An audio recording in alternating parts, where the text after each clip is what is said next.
We've engineered a spring-powered, self-propelled machine capable of generating unlimited electrical energy. Want to see how we built it? Stay until the end of the video, and you will discover all the secrets.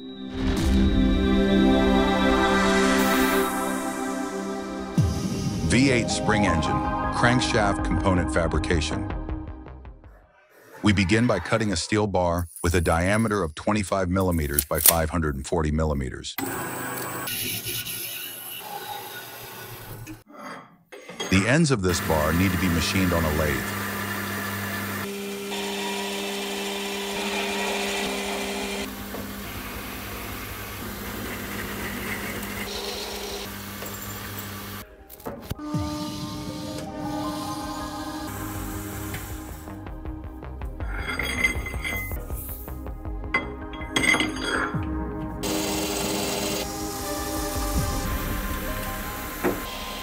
Both ends have a metric 8-threaded hole.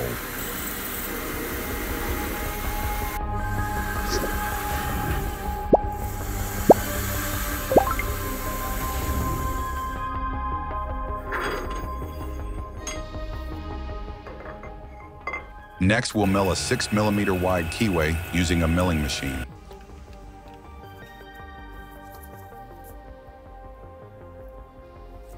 Here we have 8 steel bushings, each with a diameter of 35 millimeters by 25 millimeters and a bore of 25 millimeters in diameter.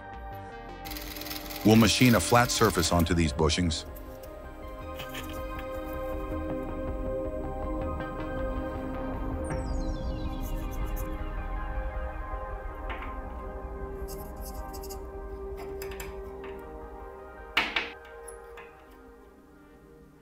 Now we drill a hole at each end of the component.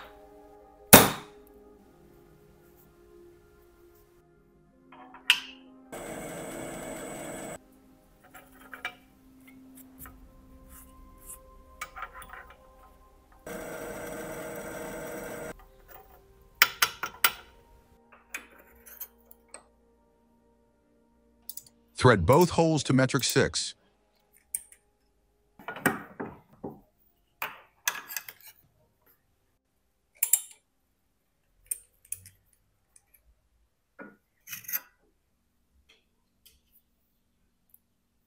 These holes will be used to insert a metric 6 threaded stud.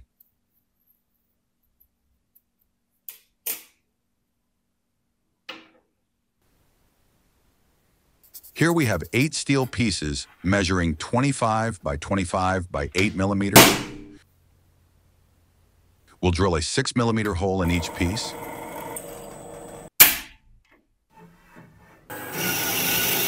We also cut 4 pieces with a diameter of 25 millimeters by 75 millimeters.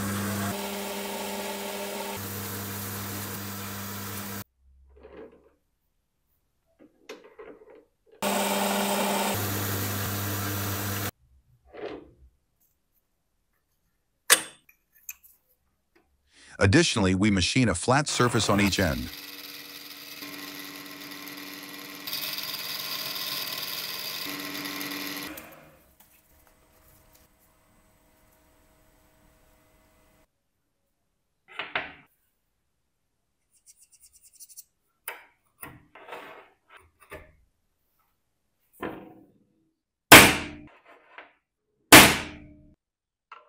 Then, we drill a 6 millimeter diameter hole at each end.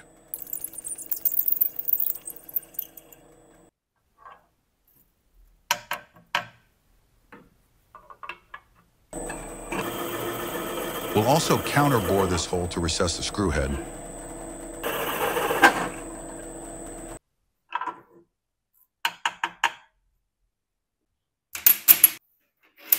We've cut these 8 pieces to 25 by 45 by 5 millimeters.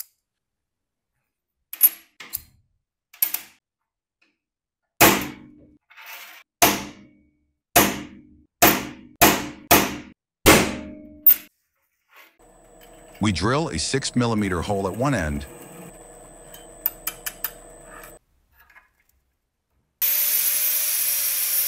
and mill down that end so it mates perfectly with the bearing surface.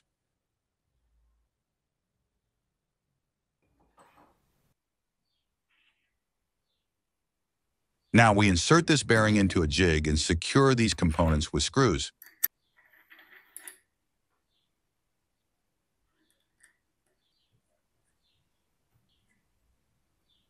This ensures they're perfectly aligned and centered on the bearing.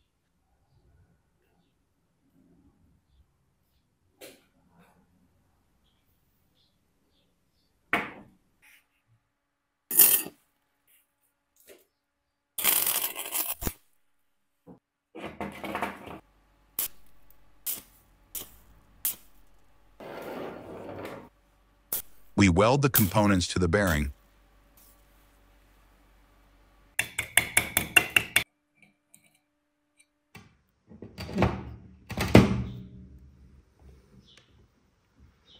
We lubricate it with oil until it spins smoothly. And that's how we produce 4 identical assemblies. V8 spring engine, frame fabrication. We'll construct the frame using 40 by 40 millimeter square steel tubing. It needs to be a highly robust structure.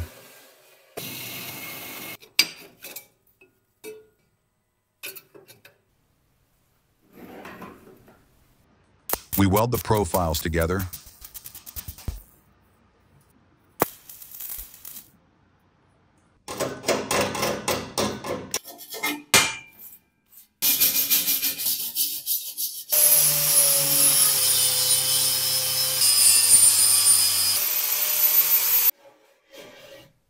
We cut 4 plates to mount the legs.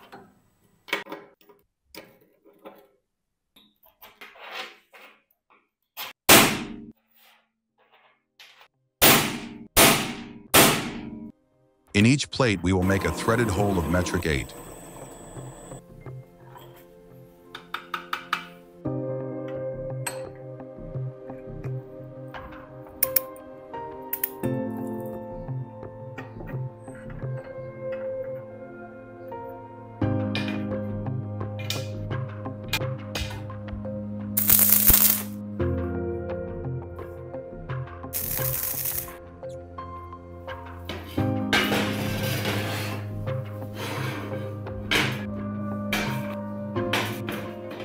We continue welding additional frame components.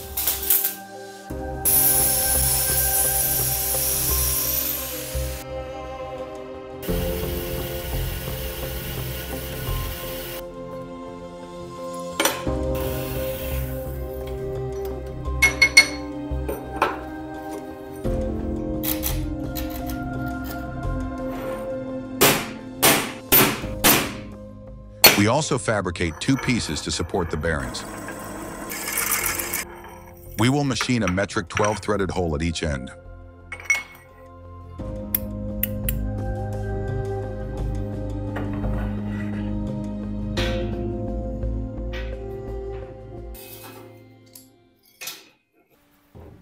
We weld a component to each end, ensuring they're perfectly centered and aligned.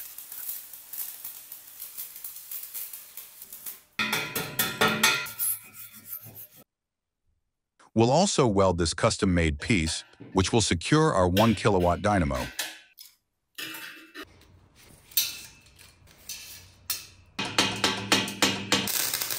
The welding process demands a skilled welder to prevent frame distortion.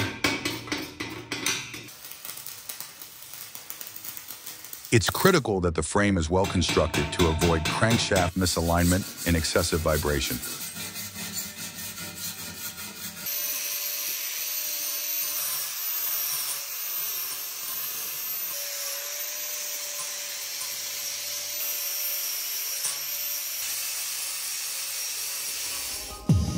V8 spring engine, crankshaft assembly. Here are all the crankshaft components. We start by inserting a spacer ring to center the bearing.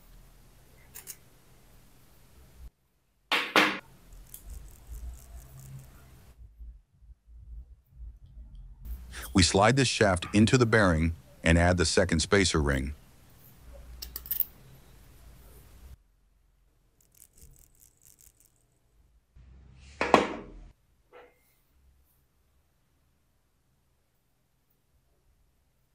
We insert in each of these pieces a threaded stud of metric 6. We'll fix the shaft and bearing to this assembly. For this purpose, we will use a 6 by 35 millimeter metric bolt.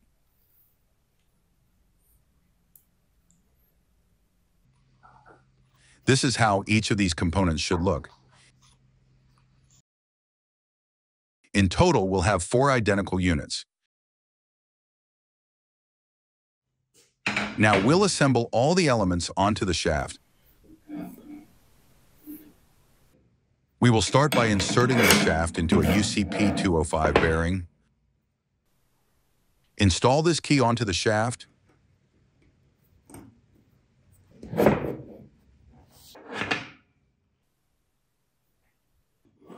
Position these 4 components on the shaft.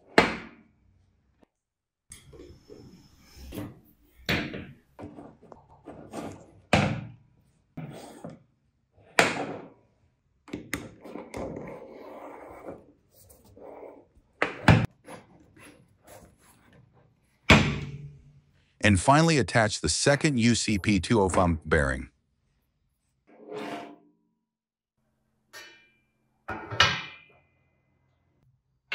We secure the bearings to the machine's frame.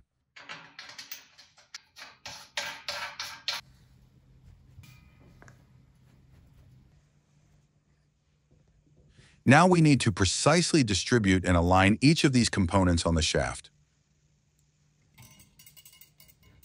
We'll use these threaded studs to fix each piece at a 90-degree angle relative to the previous one.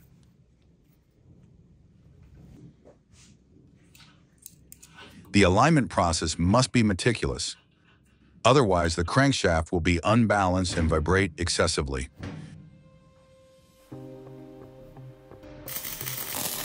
We proceed by welding all these components to the shaft.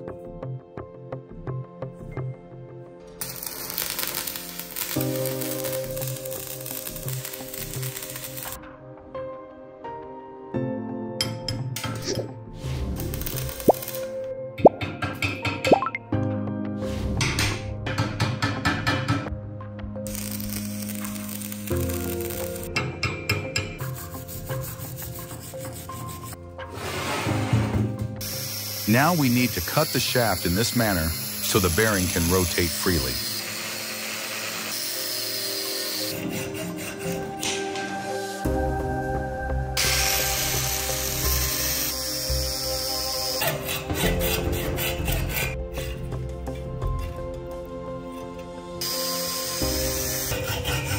We repeat this process for each bearing.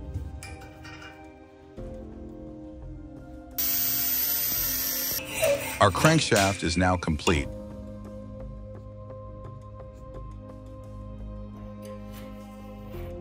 Next, we'll fabricate the spring tensioners. We cut 8 pieces to 25 by 45 by 5 millimeters. We drill a 4 millimeter hole in each piece and cut it accordingly. We also cut 8 30 by 30 by 4 millimeter angle sections.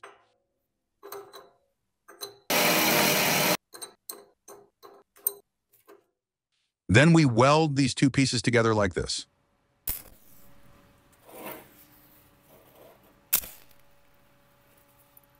In total, we'll make 8 identical units.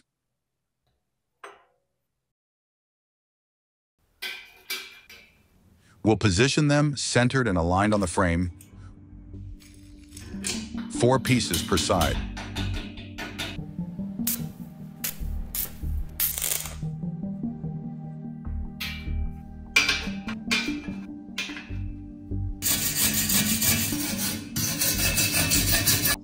We're going to disassemble the machine for painting.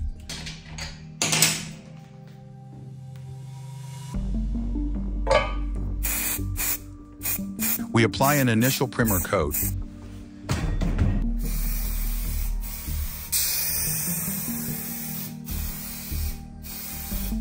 Followed by 2 coats of metallic red paint. Once the paint dries, we attach the 4 rubber feet and reassemble the crankshaft.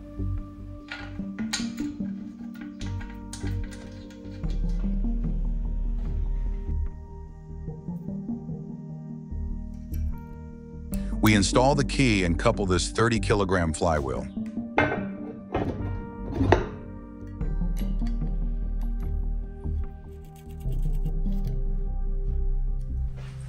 We add a screw to each end of the crankshaft.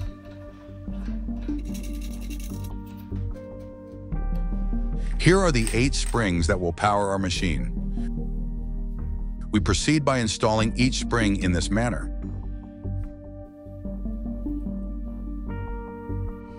It takes considerable force to tension them.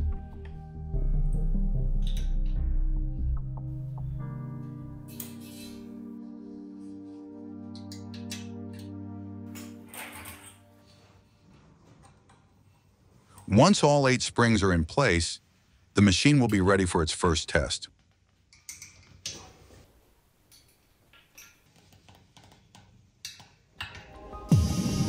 V8 spring engine, performance test.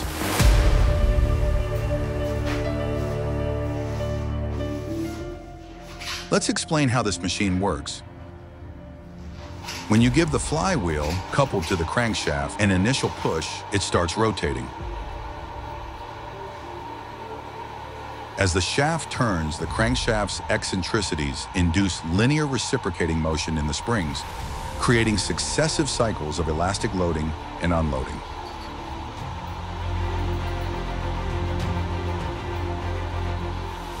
This generates a forced harmonic oscillation in each spring, storing potential energy during the compression-extension phase, which is then transferred back to the shaft as rotational kinetic energy, thanks to the spring's rapid, synchronized return to equilibrium.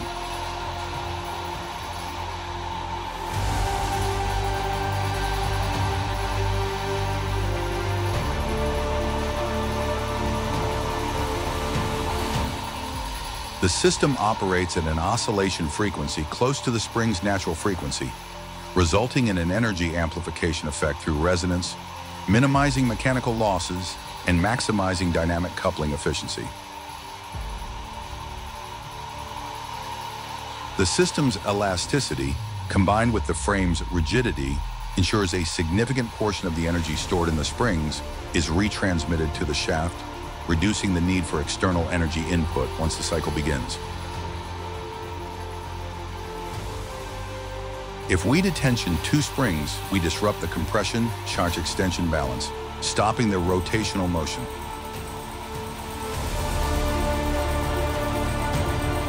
Comment if you can think of a more effective way to break it.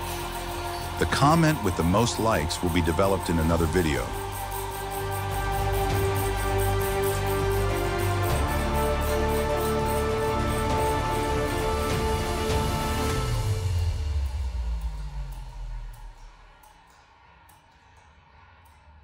Give it a like if you enjoy this machine.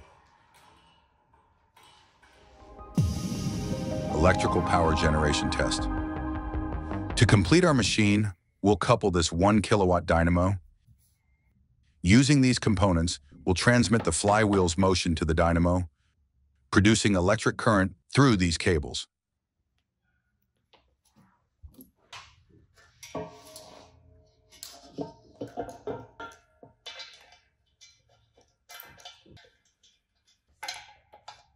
We mount the dynamo to the frame, install the pulley, and secure it by tightening these bolts.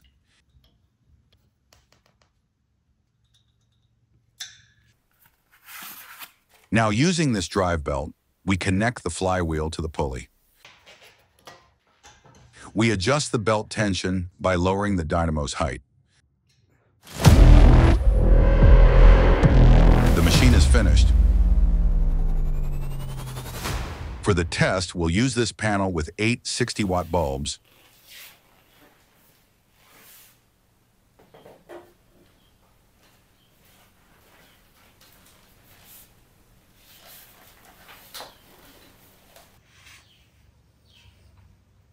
Connecting them to the dynamo by an electrical strip.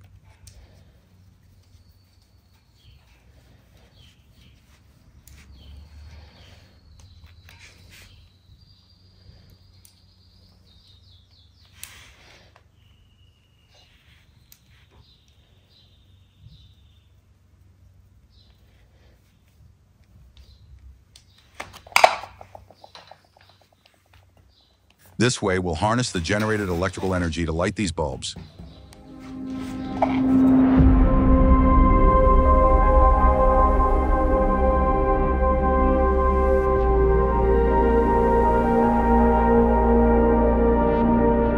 Everything's ready.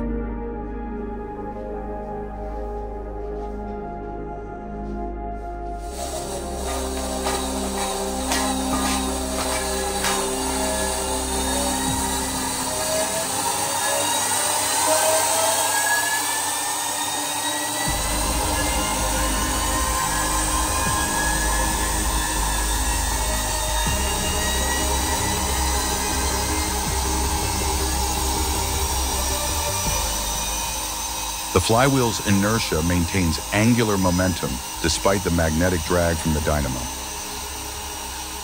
The design synchronizes the elastic release phase with each connecting rod's top dead center, delivering an extra push precisely when the torque on the shaft is minimal, naturally offsetting frictional energy losses. At peak speed, the motion remains steady, and the generated electricity powers this 480-watt panel.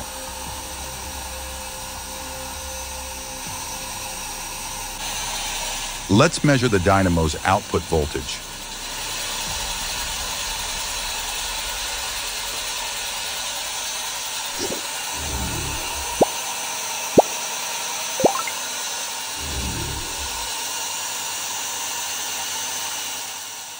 We're getting 195 volts of direct current. The voltage holds steady.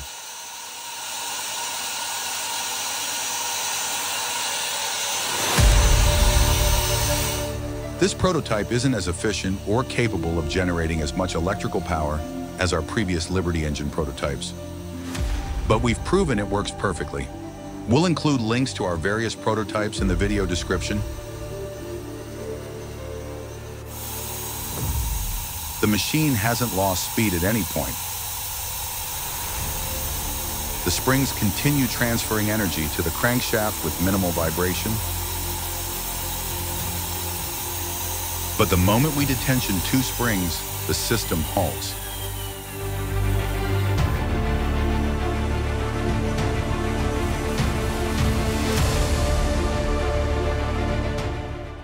Thanks to our members for their support.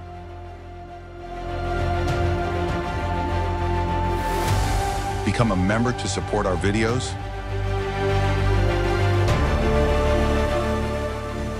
Subscribe and join the energy revolution.